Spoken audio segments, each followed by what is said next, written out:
Apa-apaan ini? Kenapa nilai kamu jelek sekali? Dasar anak tidak berguna. Brak!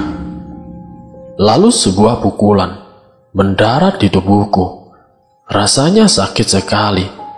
Aku sudah menangis, meminta ampun. Tapi tetap saja, Mama terus memukuliku. Sedangkan Kak Andre, kakak laki-lakiku, hanya melihat dengan tatapan sedih. Lalu di ruang tamu sana, Ayah sibuk merokok, seolah-olah tidak terjadi apa-apa. Aku sudah terbiasa seperti ini, dipukuli dan diperlakukan seperti seorang yang pantas untuk dipukuli, dan menerima makanan bekas. Hingga malam tiba, Mamaku masih memarahiku, masih memukul, hingga aku tidak bisa menangis lagi. Mamaku berubah menjadi seperti ini semenjak nenekku, yaitu ibu dari mamaku, meninggal sebulan yang lalu karena menjemputku ke sekolah. Bukan aku yang meminta, tapi nenek sendiri yang memaksa. Tapi ibu terlalu sedih untuk mendengar penjelasanku, hingga aku dianggap penyebab semua ini, termasuk perselingkuhan ayah dengan wanita lain dan berbagai kekacauan lain, seperti kebangkrutan perusahaan ayah, hingga kami semua harus hidup pas-pasan seperti ini. Di tengah-tengah malam yang sunyi, aku terbangun, mematut diri di cermin. Betapa kagetnya aku melihat bayanganku sendiri, seorang gadis cantik, sekarang berubah menjadi seperti monster. Mata yang sembab, dengan luka pukul di mana-mana, rambut kusut yang acak-asakan, serta tubuh kurus kering. Aku menyunggingkan senyum menyedihkan sekali. Air mata mengalir menuju pipiku. Aku tidak dapat menahan tangisku saat mengingat semua. Ya Tuhan, berikan aku ketenangan, ucapku lirih sambil terduduk di depan jendela kamarku. Jika mati itu lebih baik, maka ambil saja nyawaku. Sudah tidak kuat lagi. Aku sudah tidak sanggup lagi. Aku lelah. Setiap hari hanya rasa sakit yang terasa. Aku menangis putus asa, sambil memukuli diri sendiri yang merasa sudah tidak berguna. Tidak ada yang mendengar tangisanku, karena memang semuanya sudah tidak peduli denganku. Paginya aku terbangun 5 menit lebih lama dalam posisi tertidur di lantai. Aku memegang tubuhku yang terasa dingin karena tertidur di lantai. Lantas aku bangun dan segera mandi, bersiap-siap ke sekolah. Kenapa bangunnya lama? Bukannya menyiapkan sarapan? Kamu gimana sih? Bentak Mama saat aku baru saja keluar dari kamar. Kamu tidak boleh sarapan. Aku langsung terdiam mendengar perkataan Mama. Jika seperti ini, lebih baik aku langsung berangkat ke sekolah. Mama jangan seperti itu dong. Kasihan Liliknya. Aku yang mendengar pembelaan Kak Andre langsung berhenti saat aku sedang memakai sepatu. Biarin saja, kamu tidak usah ikut-ikutan. Ya, ayah gimana sih? Belain Lili dong ya, kasihan dia. Sudah Andre, kamu urusin saja urusan kamu, kata ayah tampak tidak peduli. Aku yang melihat itu langsung menangis. Sebenci itukah mereka terhadapku? Apa salahku? Ya Tuhan, berikan aku ketenangan. Aku sudah terlalu sakit untuk melihat itu semua, hingga tidak ada pilihan lain selain berlari ke sekolah.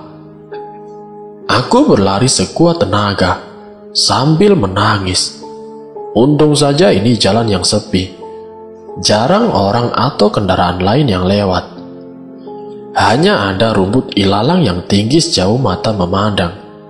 Dan di sebelah sana, jauh di sebelah sana, ada rel kereta api yang sudah tidak terpakai, yang pastinya tidak terlihat karena saking tingginya rumput ilalang yang tumbuh. Jalanan ini adalah jalanan tercepat menuju ke sekolah. Jadi aku selalu lewat sini agar menghemat waktu. Saat sedang berlari, tiba-tiba aku mendengar suara klakson yang berbunyi beberapa kali. Saat aku menengok, sebuah mobil pick-up terlihat hilang kendali. Aku yang terlalu shock hanya mematung melihat mobil itu mulai mendekat ke arahku. Hingga akhirnya, kecelakaan itu terjadi. Aku terpental cukup jauh di sekitar ilalang yang mungkin orang tidak bisa melihatnya. Aku terbaring sebentar, lalu segera bangun melihat sopir yang tadi menabrakku. Kulihat dia hanya selingukan, seperti mencari keberadaanku. Tapi akhirnya, dia malah pergi meninggalkanku yang masih kesakitan. Dasar sopir sialan, bukannya tanggung jawab, malah kabur. Bentakku yang mungkin tidak didengarnya, karena dia sudah masuk mobilnya terlebih dahulu. Tiba-tiba kepalaku terasa sangat sakit, dan hidungku mengeluarkan darah. Aku yang saat itu masih dalam posisi duduk di rumput ilalang, langsung jatuh pingsan untuk beberapa saat. Dan beberapa saat kemudian, aku terbangun. Hal pertama yang kulihat adalah jam tanganku. Ini sudah jam 8 pagi. Aku terlambat ke sekolah. Sekarang apa yang harus aku lakukan? Jika pulang ke rumah, Mama pasti memarahiku. Tapi jika ke sekolah, aku pasti dihukum oleh guruku. Daripada dimarahi oleh Mama, lebih baik aku dimarahi oleh guru. Ya, lebih baik aku ke sekolah, walau sudah telat 1 jam. Nanti aku bisa menyelinap lewat gerbang belakang. Aku berlari sekencang-kencangnya hingga sampai di gerbang belakang sekolah. Kulihat seorang satpam yang sedang meminum kopinya. Dengan hati-hati, aku membuka pintunya dan langsung melesat dengan cepat, tanpa disadari oleh satpam tersebut. Kini aku sudah berada di koridor sekolah. Aku berjalan menuju kelasku dengan santai. Tapi tunggu dulu, bukankah tadi aku baru mengalami kecelakaan yang cukup mengerikan, hingga aku pingsan? Tapi kenapa sekarang aku merasa baik-baik saja? Mungkin saja aku sudah terbiasa oleh rasa sakit karena Mama yang sering memukuliku. Tiba-tiba saja aku tertawa. Kenapa aku jadi rindu Mama? Bahkan aku rindu dipukul olehnya. Benar-benar aneh. Saat aku sampai di depan kelas, aku melihat Bully sedang mengajar. Guru paling baik di satu sekolah, tidak pernah memberi hukuman. Dan kurasa ini hari keberuntunganku, karena saat ini kelasku sedang diajar olehnya, yang berarti permasalahanku terlambat sekolah tidak menjadi terlalu rumit. Aku masuk ke kelas tanpa permisi, lalu langsung duduk di kursiku yang berada di paling pojok kelas. Ya, aku duduk sendiri. Namun saat aku sedang mengerjakan soal, tiba-tiba saja aku teringat Mama yang selalu memukuliku. Dan entah kenapa, aku justru tertawa mengingatnya. Tawaku cukup keras, hingga membuat semua orang langsung menoleh ke belakang. Semua mata tampak bingung, atau bisa dibilang ketakutan. "Kau mendengarnya?" kata temanku yang berada dekat dengan bangkuku. Iya, tertawa," jawab teman di sebelahnya. Aku yang melihat itu langsung tertawa keheranan. Kalian kenapa sih? Seperti tidak pernah melihat orang tertawa saja. Bu guru, panggil salah satu temanku. Iya, ada apa Tom? Itu bu, tertawa, kata Tommy dengan gagap. Sungguh ini sangat lucu. Mereka seperti melihat fenomena langka saja saat aku sedang tertawa. Memang aku tertawa saat keadaan yang sepi dan tidak terjadi hal yang dapat ditertawakan. Dan juga aku dicap sebagai murid terjutek di sepanjang masa. Karena aku jarang berinteraksi dengan orang dan otomatis aku jarang tertawa. Tapi ini sangat berlebihan. Ada apa? Kenapa muka kalian tampak aneh? Sudah, kalian lanjutkan saja belajarnya, kata Bu Lis yang membuat suasana kembali normal. Singkat ceritanya, bel pulang berbunyi. Saatnya aku pulang. Entah kenapa hari ini aku merasa bahagia. Semua beban hidupku terasa hilang. Semua sakit hati yang Mama berikan menguap begitu saja dari hatiku. Rasa benci terhadap Mama dan Ayah sekarang sudah hilang, digantikan rasa rindu dan maaf. Kini perjalanan pulangku melewati tempat tadi, di mana aku ditabrak oleh sopir sialan itu. Beruntung aku masih bisa selamat dan hanya sedikit luka. Tapi saat melewati lokasi tempat kecelakaan itu terjadi, mendadak tubuhku terasa sangat sakit. Aku pun menatap tempat tadi aku terpental. Tiba-tiba saja, rasa merinding merayapi tubuhku. Ada apa ini? Jangan-jangan rumor yang beredar itu benar, bahwa tempat ini sangat angker. Apalagi dekat rel kereta yang sudah usang. Aku memikirkan itu, dan aku langsung berlari terbirit-birit, mengabaikan rasa sakit di tubuhku yang perlahan berkurang. Sampai di rumah, aku langsung berbaring di kamar. Hari ini agak beda dari biasanya. Aku menatap langit-langit kamar beberapa saat, dan tanpa sadar aku langsung tertidur dengan pulas. Sekitar jam 3 sore aku baru terbangun. Biasanya jika aku tidur terlalu lama, Mama pasti akan membangunkanku, lalu memarahiku. Tapi tumben hari ini, Mama diam saja. Ada apa sebenarnya? Aku pun keluar kamar, menuju ke dapur. Perutku lapar sekali, karena sejak pagi tadi, belum ada makanan yang masuk ke perutku. Namun saat aku membuka tudung saji, Mama memasak beberapa makanan lezat. Ada telur dan rendang. Biasanya aku selalu memakan telur dan nasi, karena daging itu pasti hanya untuk kakak, Mama, dan juga ayahku. Dan aku hanya kebagian telur dadar. Jahat sekali memang mamaku. Tapi ya sudahlah, toh telur dadar juga enak. Tapi aku sangat ingin rendang itu. Bagaimana jika aku mengambil sepotong saja? Toh juga tidak akan ketahuan. Rendangnya sangat banyak. Jadi Mama tidak akan menyadari bahwa dagingnya hilang sepotong. Tanpa berpikir lagi, aku langsung mengambil telur dan rendang. Tidak lupa juga nasi. Tapi anehnya, saat aku memakan makanan itu terasa hambar. Tidak ada rasanya sama sekali. Aku pun kemudian menaruh piring itu kembali. Selera makanku langsung hilang. Ceklek. Tiba-tiba aku mendengar suara kenop pintu dibuka. Aku langsung buru-buru mencari tempat sembunyi. Takut dimarahi oleh Mama.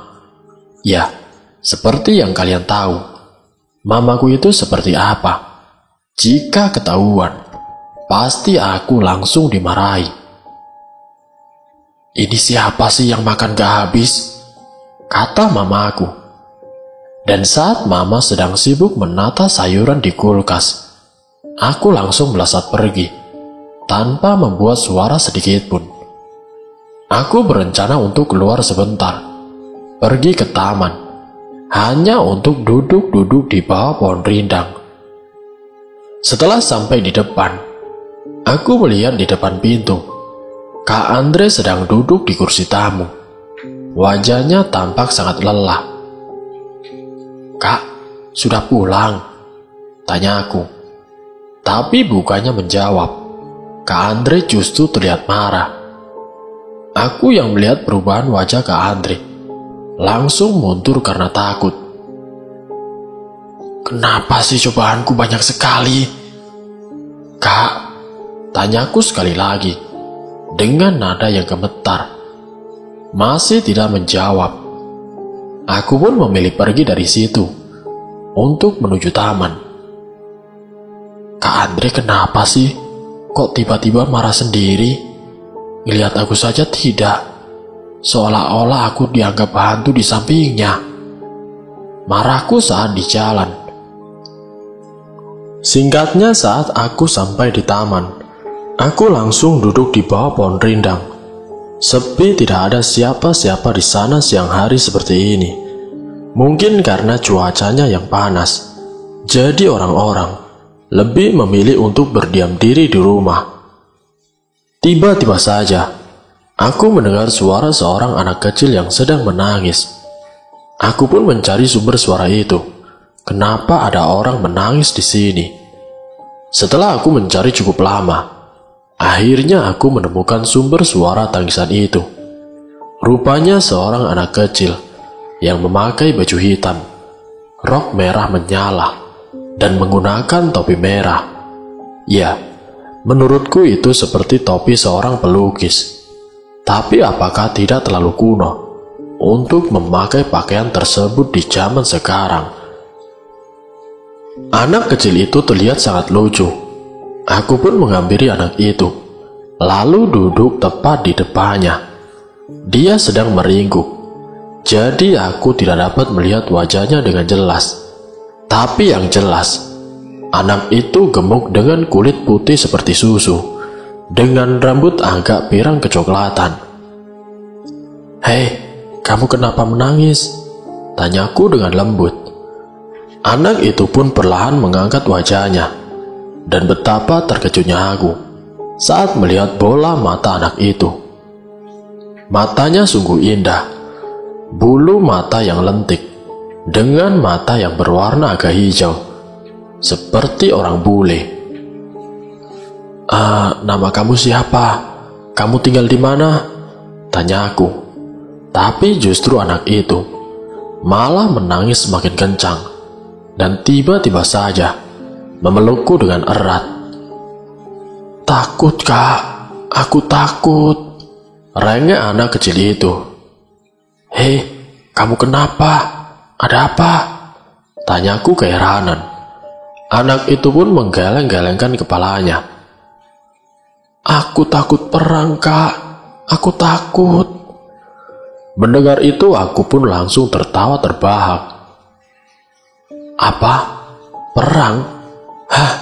Mana ada perang? Itu hanya terjadi di zaman dulu. Sepertinya kamu terlalu sering menonton film untuk orang dewasa." Kemudian anak itu pun langsung melepaskan pelukannya. Dia terlihat marah.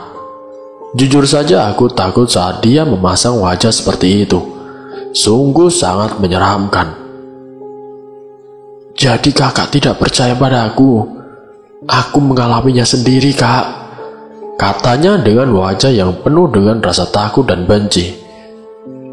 "Hei, sudah, kau tidak perlu memikirkan soal perang, karena itu sudah berakhir sekarang. Yang terpenting, beritahu kakak siapa namamu dan di mana rumahmu." "Namaku Angel, Kak. Rumahku jauh dari sini, dan kakak pasti tidak bisa sampai ke sana dengan jalan kaki," jawab Angel yang jelas langsung membuat aku kebingungan. "Maksudmu, rumahmu jauh? Ada di luar kota ya?" Anak itu menggeleng. "Terus di mana? Ada di Bandung kah? Atau di Sumatera mungkin? Anak itu menggeleng kuat. Bukan, rumahku itu tempat yang dingin. Aku kesini saja pakai pesawat. Oh, mungkin kau berasal dari luar negeri ya? Kau memakai bahasa apa? Tanyaku terkagum. Pantas saja wajahnya seperti bule. Ternyata dia memang orang luar. Aku tidak tahu, Kak. Aku tidak bisa memakai bahasaku, kata anak itu. Aku masih bingung saja. Ada anak seperti ini, tidak tahu negaranya sendiri. Bahkan dia tidak bisa berbahasa negaranya sendiri. Sungguh sangat aneh. Kak, aku pulang dulu ya. Terima kasih sudah mau menjadi temanku. Anak itu pun bangkit langsung pulang. Tunggu dulu. Apa kau tahu rumahmu? Rumahmu kan ada di negara lain. Aku sudah dijemput mama, Kak, katanya sambil menunjukkan seorang wanita cantik berwajah bule dengan memakai gaun putih, sarung tangan putih, topi putih yang lebar, serta payung di tangannya. Aneh sekali pikirku. Dan entah sejak kapan anak itu sudah berada di samping ibunya dan menggandeng tangan ibunya. Wanita dan anak itu pun melambaikan tangannya ke arah aku, lalu pergi begitu saja dengan jalan kaki. Kemudian aku pun langsung pulang ke rumah karena hari sudah sore. Bisa-bisa aku dimarahi oleh mama. Lantas aku pun langsung berlari cepat. Kali ini aku benar-benar panik hingga tidak menyadari saat aku menyeberang jalan. Ada motor yang sedang melintas. Aku berteriak, mengingat kejadian tadi pagi akan terulang kembali. Tapi tunggu dulu, kenapa aku masih baik-baik saja, tidak tertabrak, atau mungkin terserempet? Tapi aku baik-baik saja. Pemotor tadi juga sudah berlalu, tidak terjadi apa-apa. Mungkin saja orang itu berhasil menghindar. Aku mengetuk pintu. Beberapa saat kemudian, mama pun membukanya. Aku terlalu takut untuk melihat wajah mama, jadi aku menunduk. Tapi beberapa detik kemudian, tidak ada yang terjadi. Mama tidak memarahi atau memukulku. Aku melihat wajah mama. Mama malah memandang ke arah lain, menengok ke kanan dan kiri. Mama, maafin Lia, Ma, kataku dengan pelan.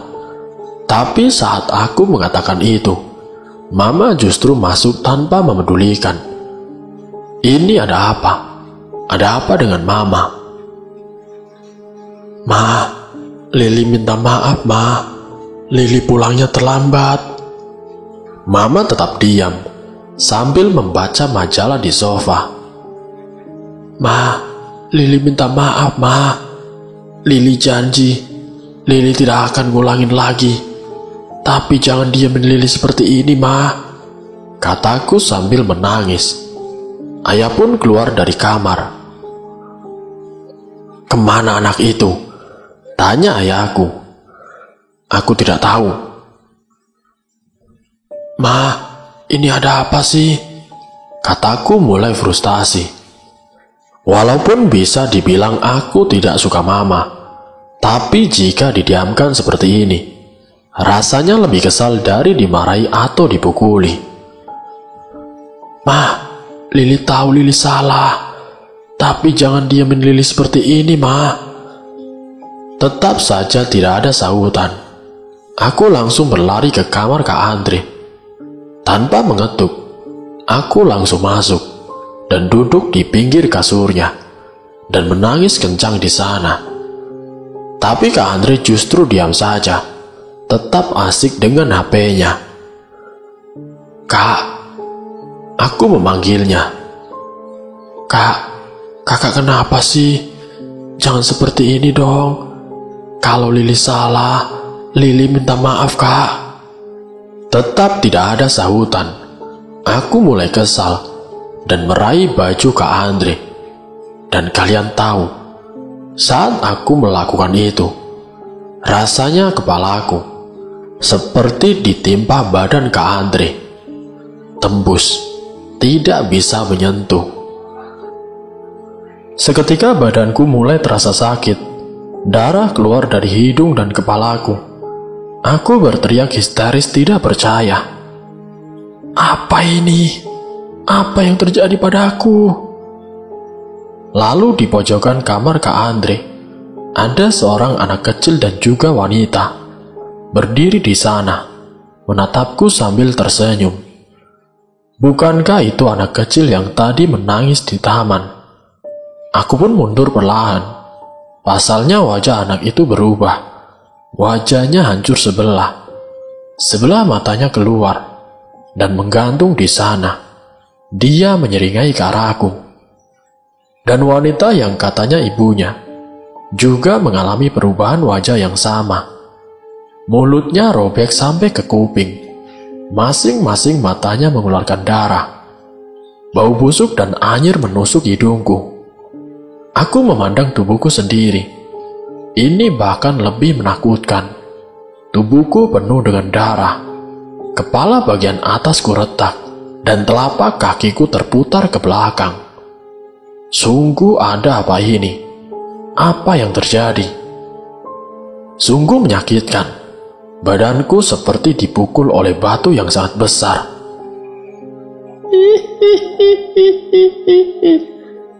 Tiba-tiba anak itu tertawa. Akhirnya kakak sadar juga. Kakak itu sudah mati.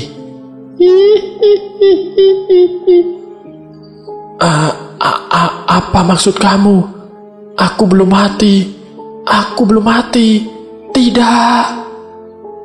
Aku menangis, berteriak, memukul-mukul diriku. Ini sangat tidak mungkin. Tadi aku berangkat ke sekolah dan tidak ada hal aneh yang terjadi. Dek, aku teringat sesuatu. Ya, pantas saja saat aku tertawa di kelas, teman-teman terlihat ketakutan, dan mereka bukan melihatku, tapi melihat kursiku. Dan tadi saat aku makan daging itu, rasanya hambar sekali. Lalu saat aku hampir ditabrak motor tadi, ternyata motor itu memang sudah menabrakku. Ya Tuhan, ini ada apa? Cobaan kali ini benar-benar berat. Aku langsung teringat kejadian tadi pagi. Ya, aku berlari menuju jalan di mana tadi pagi aku tertabrak oleh mobil. Tidak peduli, ini sudah malam atau belum. Tidak peduli, dengan darah yang terus mengalir dari tubuhku. Aku harus menemukan jasadku. Sampai di jalan tadi, aku langsung menuju lokasi di mana aku terjatuh. Dan benar saja, aku melihat tangan putih pucat terulur. Aku menghampiri tangan tersebut dengan kaki gemetar hebat. Dadaku berdegup kencang. Darah yang mengalir di kepalaku semakin deras tidak tertahan. Tidak, itu bukan aku. Kini tepat di depanku, seorang gadis terbaring kaku. Wajahnya bahkan tidak jelas karena tertutup darah. Kakinya terkilir hingga terbalik ke belakang. Bau busuk kembali menyengat hidungku. Rasa sakit ini kembali menyerang. Tapi kali ini lebih sakit dari yang tadi, hingga aku menggaruk-garuk tanah. Bukan kematian seperti ini yang aku inginkan. Tidak, ini semua pasti mimpi. Aku tidak mungkin mati. Ya, aku akui memang aku muak dengan kehidupanku. Tapi bukan kematian seperti ini yang aku inginkan. Ini sungguh sakit. Aku pasti mimpi. Ya, aku pasti mimpi. Kataku sambil memukul dan mencubit diri sendiri, berharap aku segera terbangun dari mimpi ini. Tolong, tolong, Siapa saja, tolong. Ada seseorang yang mati di sini. Siapapun, tolonglah gadis ini. Kataku sambil menunjuk diriku sendiri. Cukup lama aku menangis di situ. Kini aku tersadar. Aku harus memberitahu keluargaku. Ya, aku harus memberitahu keluargaku. Tanpa banyak bicara lagi, aku langsung melesat pergi ke rumahku. Sampai di sana, aku langsung menghampiri Mama, Kak Andre, dan juga ayahku. Mereka sedang berkumpul di ruang keluarga. Wajah mereka tampak sangat khawatir. "Ma, Lili kemana, Ma?" tanya Kak Andre. "Mama tidak tahu, Andre. Kemana anak itu? Coba kamu telepon ke nomornya. Siapa tahu dia angkat." "Hah? Apa ini benar-benar Mama? Mama peduli padaku. Mama sayang padaku. Ma, ini Lili, Ma. Lili ada di sini," kataku yang tertawa sambil menangis. Tapi tetap saja, tidak ada jawaban dari mereka. "Ma, Lili ada di semak-semak, Ma. Lili ada di situ. Lili sudah mati, Ma. Lili sudah mati." Kini aku sudah pasrah. Aku lelah memanggil mereka semua. Tidak ada yang mendengarku. "Kumohon, pergilah kalian ke jalan dekat rel kereta tua. Jasadku ada di sana," kataku lirih dengan suara serak. Aku pun berjalan ke kamar, menangis di sana. Sungguh ini sangat menyakitkan. Aku memeluk lututku, dan kemudian rasa sakit itu mulai menyerang kembali. Darah semakin deras mengalir dari kepala dan juga hidungku. Apa aku akan terus-menerus merasakan sakit ini hingga jasadku ditemukan? Tiba-tiba saja Kak Andre membuka pintu kamarku. Dia memandangnya, menyapu seluruh kamarku.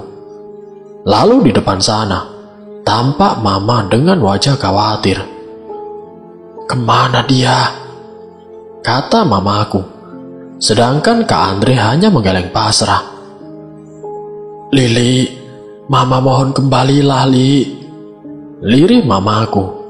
Aku yang mendengar itu hanya tersenyum miris. "Sudah terlambat, Ma," kataku pelan dengan suara serak. Aku berdiam diri hingga pagi menjelang, dengan posisi masih memeluk lututku. Kudengar kakak dan Mama tampak berbicara di ruang tamu sana. Beberapa saat kemudian, kakak membuka pintu kamarku, memandang kamarku sebentar. Tidak ada. Mama yang mendengar perkataan Kak Andre semakin khawatir. "Kemana dia?"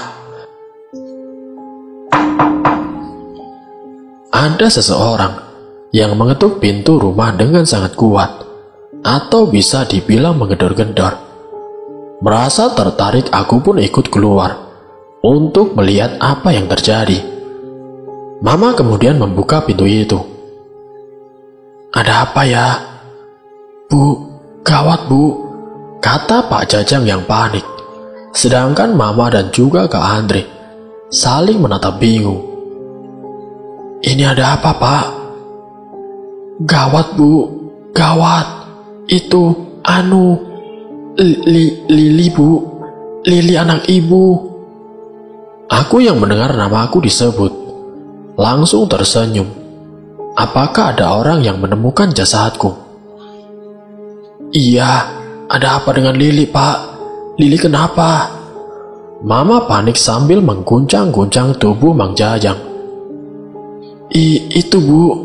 Lili ditemukan di dekat jalan yang dekat dengan rel kereta tua. Tapi dalam keadaan tewas mengenaskan, Bu." Mama yang mendengar penjelasan dari Pak Jajang langsung jatuh lemas. Beruntung Kak Andre ada di sampingnya. "Pak, jangan main-main, Pak. Aku yang melihat semua kejadian itu, menangis sedih dan berusaha memegang tangan Mama yang terulur ke atas, seolah ingin menggapai sesuatu. Tapi percuma, semua tembus tidak dapat kugapai. Pak, tolong antar saya ke sana, Pak. Cepat antar saya, Pak. Kak Andre kalang kabut, menggenggam kerah Pak Satpam kuat-kuat, dan menguncangkannya seolah tidak percaya dengan apa yang dikatakan Mang Jajang. Aku pun juga mengikuti mereka sambil menangis kencang. Sampai di sana, jasadku sudah ditutup dengan koran. Mama pun berteriak histeris sambil berlari untuk memeluk jasadku, tapi ditahan oleh warga dan juga Kak Andre. Bu, jangan Bu, nanti bisa merusak bukti, Bu, kata seorang warga. Apa maksud kamu bukti? Bukti apa? Hah? Mama yang sabar ya, biar polisinya yang nanganin ini semua. Tenang Kak Andre. Mama pun langsung merosot ke bawah, menangis sambil memanggil-manggil namaku. Tidak beberapa lama, polisi pun datang memasang garis polis line dan melakukan sesuatu dengan jasadku, yang jujur aku tidak tahu apa yang mereka lakukan terhadapku. Setelah beberapa saat, salah satu pak polisi menghampiri mamaku yang masih menangis. Dengan keluarga korban, tanya polisi itu, dan dibalas anggukan cepat oleh mama. Menurut pemeriksaan kami, korban mengalami kecelakaan yang cukup parah hingga terpental ke sini. Jelas polisi tersebut. Mama langsung memeluk Kak Andre yang juga sama soknya. Siapa pelakunya, Pak? Tanya Kak Andre. Untuk pelakunya kami belum tahu, tapi untuk itu kami akan melakukan penyelidikan lebih lanjut. Sekarang jasad anak ibu bisa dibawa pulang. Kami permisi dulu. Mama terus-menerus menangis saat jasadku dibawa pulang. Walaupun sedih, tapi aku senang karena aku sudah ditemukan dan rasa sakit itu tidak lagi datang menyerang tubuhku. Li, maafkan Mama, Li. Mama mohon kembalilah, Li. Mama minta maaf. Ini semua salah Mama, Li. Kalimat itu yang terus-menerus Mama ucapkan hingga proses pemakamanku selesai. Sedangkan kakak hanya bisa tertunduk, menyembunyikan air matanya. Lili, kakak minta maaf ya. Kamu satu-satunya orang yang kakak sayangi. Maafkan kakak, Li. Teman-temanku juga datang untuk menyaksikan prosesi pemakamanku. Tapi anehnya, kenapa aku masih ada di dunia ini? Bukankah seharusnya aku sudah hidup tenang di sana? Sampai satu hari kemudian, aku masih ada di dunia, masih melihat dan mengikuti orang-orang yang masih hidup. Apa ada urusan yang belum selesai? Hingga malam tiba, saat Mama masih menangisi kepergianku di kamarnya. Tiba-tiba ada seseorang yang menelpon Mama dan meminta Mama segera ke kantor polisi. Mama pun langsung mengangguk dan mengajak Kak Andre untuk ikut bersamanya.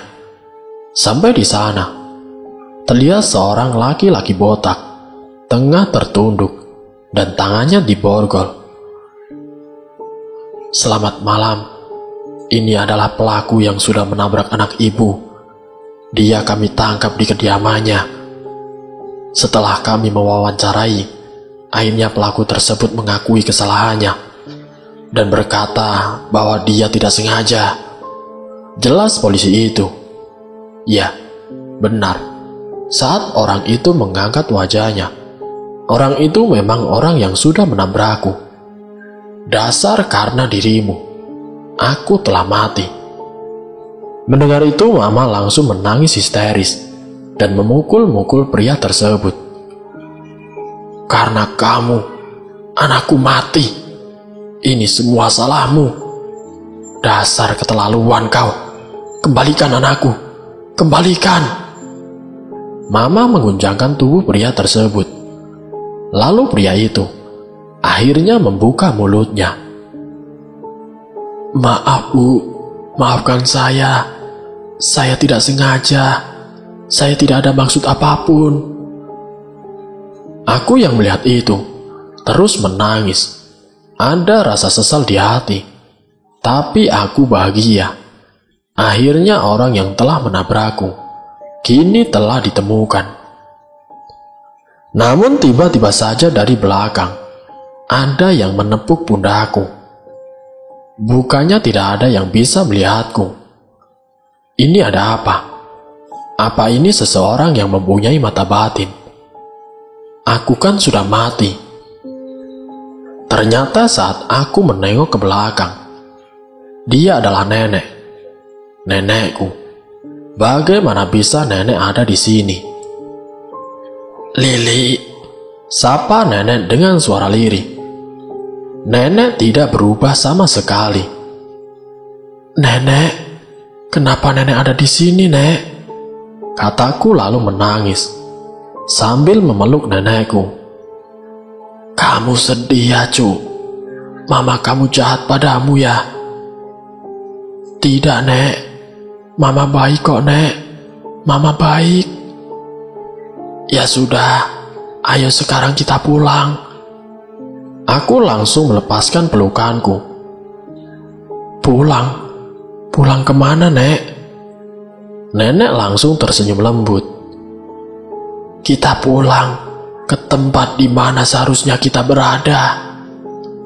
Aku langsung mengangguk paham. Lalu nenek menggandeng tanganku menuju cahaya yang sangat menyilaukan. Sebelum aku pergi, aku menengok ke belakang, melihat mama yang masih menangis dan kakak yang berada di sampingnya. Untuk yang terakhir kalinya, aku akan merindukan kalian. Namun tiba-tiba, kakak menoleh tepat ke arahku. Dia menyeringai ke arahku. Lalu mulutnya seperti berkata, "Selamat tinggal, Lili." Semoga dari kisah ini bisa memberikan kita pelajaran. Wassalamualaikum warahmatullahi wabarakatuh.